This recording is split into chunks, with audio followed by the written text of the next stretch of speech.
Olá, eu sou a pastora Elizabeth. Fique comigo neste vídeo que Deus tem uma palavra muito importante para você. Mas antes, se você não é inscrito, se inscreva. Deixe um like e compartilhe com aquela pessoa que você sabe que precisa de uma palavra hoje. O mistério da água em vinho. Por que Jesus começa o seu ministério num casamento? Deus fez o homem à imagem e semelhança dele. Criou Adão e Eva e deu a eles o domínio, a autoridade e o poder sobre a terra. Eles tinham um elo com Deus. O primeiro casamento foi de Adão e Eva, estabelecido por Deus para a multiplicação da espécie humana. Antes deles pecarem, segundo a teologia judaica, eles tinham 1000 filhos e foram espalhados por sobre a terra, até o pecado deles serem manifestos. Eles tinham 1000 anos de existência no paraíso. A Bíblia não explica esses detalhes, mas os históricos judaicos sim.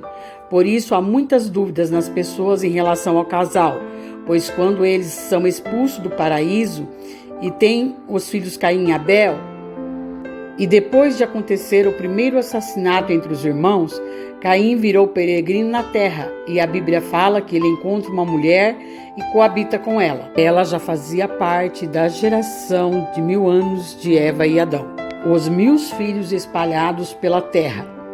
Então Caim estabeleceu família com alguém de seu sangue. Naquele tempo era permitido por Deus para o aumento da espécie humana. Quando Adão e Eva pecam, eles perdem o direito de viver em plenitude com Deus. O elo do bom convívio é quebrado, alianças são quebradas, são expulsos do paraíso, lugar de proteção. Passam a viver por suas contas, são separados da intimidade com Deus. Terão que lutar pela sobrevivência. Imaginem, tinham tudo e de repente se veem pobres e nus. O paraíso era o tudo deles, tanto que Eva foi a primeira mulher a ter depressão e Adão o primeiro homem a ser rebelde. Os espíritos mal passaram a ter posse dos corpos deles, porque eles deram a carta magna à serpente, desobedecendo a Deus. E é assim até os dias atuais de hoje, quando fazemos o que bem entendemos, sem a direção do Espírito Santo, que é Jesus. Logo quando são expulsos, Eva gera Caim, e este filho chegou num momento de muita dor, agonia e tristeza, dificuldades. Tiveram que recomeçar do zero. Caim gera num ventre do pecado, já não faziam mais parte da bênção, mas estavam debaixo da maldição. Tanto que o nome de Caim significa canto fúnebre, morte espiritual. Eva e Adão não tinham condições naquele momento de ensinar os princípios de Deus a ele. As raízes de amargura já estavam plantadas desde quando Caim foi concebido. Eva não tinha afinidades com o filho Caim, devido à raiz do pecado e da legalidade que deram à serpente. Os históricos judaicos contam que na educação de Caim, Eva o tratava com desdém. A vida deles tornaram-se muito difícil por um longo período, até eles se darem conta de que deveriam se humilhar, se quebrantar diante da presença de Deus. Quando eles conseguem fazer isso, eles chamam a atenção de Deus e recebem de presente Abel, o filho da bênção. Mas, porém, no entanto, esqueceram que a raiz de amargura estava plantada no seu irmão Caim, que invejava o irmão em tudo. E é por isso que ele matou Abel, pela raiz de amargura que estava sobre ele, o instinto de matar. A morte era algo do ventre. Por isso a Bíblia relata que a maldição dos pais aos filhos irão até a 4ª geração. Quantas mortes estão ladeando nas gerações deste mundo? Muitos estão matando uns aos outros sem perceber? O histórico está na geração daquela pessoa. Mas mesmo acontecendo tudo isso, Deus deu a chance para Caim, porque sabia das intenções dele. Há um trecho de Gênesis 4, capítulo 7, você pode ir lá averiguar. Deus diz a ele: e se não fizeres bem, o pecado jaz à porta, e sobre ti será o seu desejo, mas sobre ele deves dominar. livre-arbítrio. O mal só entraria nele por permissão, mas ele poderia dizer não a tudo isso. Assim como nós podemos resistir ao mal, Caim poderia resistir ao mal. Desejos egoístas, orgulho. E diariamente esse desejo grita em nós e gritava em Caim. Esse desejo grita que o mundo deve se curvar-se ao meu eu. E diariamente devo repetir: ó alecrim dourado, tu não é o centro do universo, fica na tua. Caim invejou. Quando você inveja, você se torna humano. Caim matou. Isto tornou mal, como se torna mal quem assim faz. Temos que controlar nossas mentes e controlar nossas vaidades. Somos seres humanos. Logo, somos Caim ou somos Abel? Podemos conseguir não pensar de forma maldosa. E é um dia de cada vez, vencer o hoje. O casal perde os 2 filhos, perdem o chão. Imagina, Adão e Eva tiveram que se recomeçar do zero de novo. Entenderam a importância do arrependimento, do quebrantamento, de se humilhar na presença do Pai. Aí Deus lhe concede outro filho, 7, e começa uma nova história. Quis explicar esse trecho da Bíblia para você que está me ouvindo entender o porquê do milagre no casamento das bodas de Caná, o porquê o ministério de Jesus começou num casamento. O ministério de Jesus começa num casamento que é chamado na Bíblia bodas de Caná. Deus trabalha com hierarquias, tudo que ele faz é cronometrado dentro da ordem.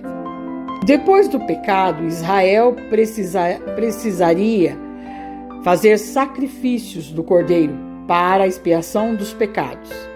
Ou eles usavam também como meio a água da chuva como um meio de purificação. Eles acreditavam que quando esta água caía dos céus e eles se banhavam nesta água, os pecados deles seriam perdoados, além do sacrifício do cordeiro que faziam também.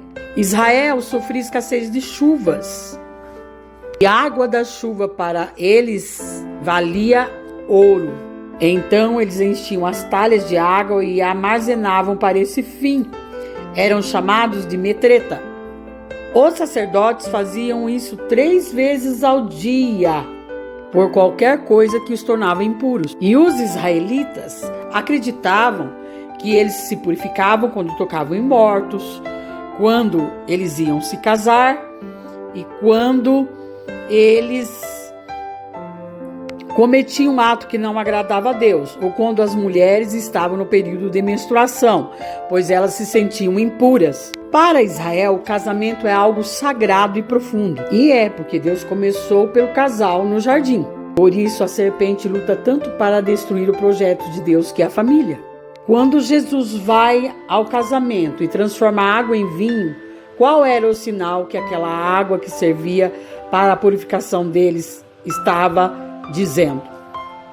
Vocês não precisam mais se banhar desta água para a purificação de vossos pecados. Eu sou a água, eu sou a fonte de águas vivas que vim do céu. Estou aqui entre vocês. Jesus estava dizendo a eles e ao mundo que ele era a fonte, que ele era a água viva, que ia descer no nosso interior.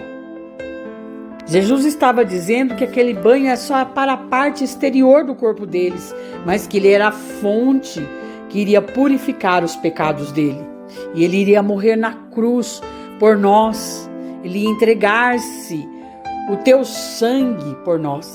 O vinho simbolizava esse sangue que ele iria derramar na cruz. Eles não iriam mais precisar fazer aquele sacrifício. Jesus era o próprio sacrifício por nós. Porque Jesus estava no casamento? Jesus estava representando a restauração do elo perdido no jardim pelo casal que quebraram a aliança com Deus.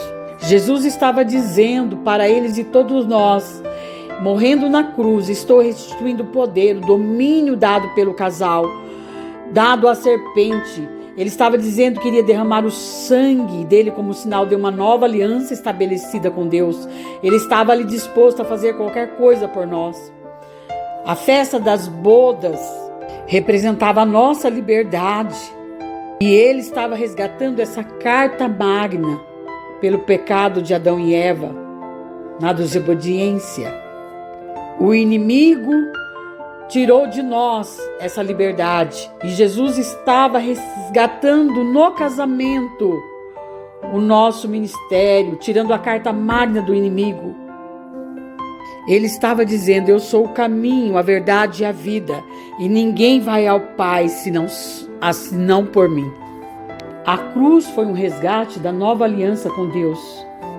A salvação é pela graça e ela ainda tem preço.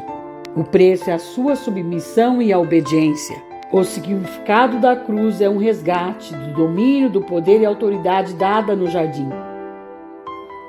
Não abra mão disto, não troque o guisado pelo prato de lentilha. Não usurpa a sua bênção e a sua salvação. Palavras do Senhor.